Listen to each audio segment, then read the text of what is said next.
La chronique internationale, ça s'appelle C'est un monde, donc on va commencer. Olivier, je rigole bien sûr sur cette bataille entre Hillary Clinton et Donald Trump. Vous avez suivi ces feuilletons tout l'été. Pour l'instant, c'est Hillary Clinton qui est en tête dans les sondages. Mais ça ne veut rien dire. Les sondages nationaux ne veulent rien dire. Regardez, oui, justement, ça fait le yo-yo. Alors ça monte, ça redescend. Ils étaient au coude à coude en juin. Maintenant, Clinton prend l'avantage. On va le voir sur cette carte. Mais ça ne veut rien dire pour une raison simple. Ça marche pas comme ça, les élections aux États-Unis. Ça n'est pas une circonscription nationale comme en France, où quand vous engrangez des voix, elles s'accumulent. Non, c'est pas ça. Ça se fait État par État. Et comme chaque État n'est pas peuplé de la même manière, n'a pas la même taille, vous l'avez vu, chaque État se voit attribuer des grands électeurs qui varient.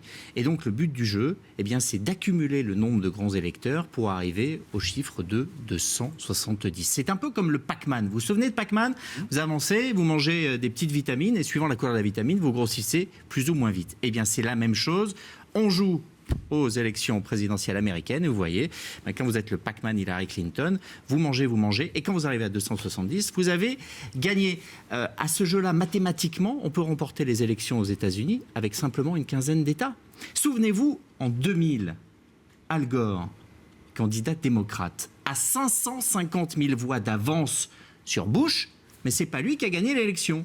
C'est Bush qui a gagné l'élection parce que tout s'est joué en Floride et que les 25 grands électeurs de Floride ont fait basculer l'élection. Ils étaient 537.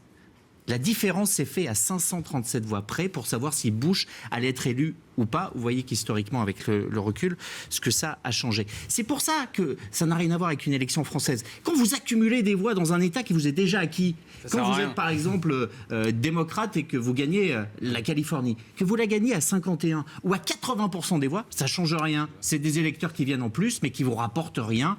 C'est pour ça qu'il faut changer de stratégie et de lecture. Et donc si les sondages ne veulent rien dire, qu'est-ce qui compte alors aujourd'hui ? Les États qui sont au coude à coude, ce qu'on appelle les swing states, les États vacillants. Et dans ces États-là, ça se joue à presque rien. Donc vous allez voir durant cette campagne, les candidats allaient de plus en plus dans une dizaine d'États. L'an dernier, aux dernières élections, c'était l'Ohio, ça a été la Floride, c'est à peu près toujours les mêmes.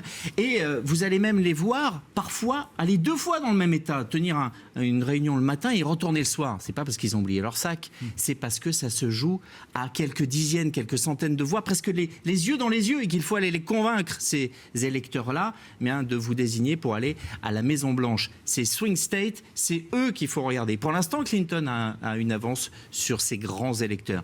Et comme vous allez regarder les télé tous les matins, nous vous ferons suivre cette élection et on vous donnera des sondages. Mais pas les sondages nationaux, ceux des swing states. Qui on est malin.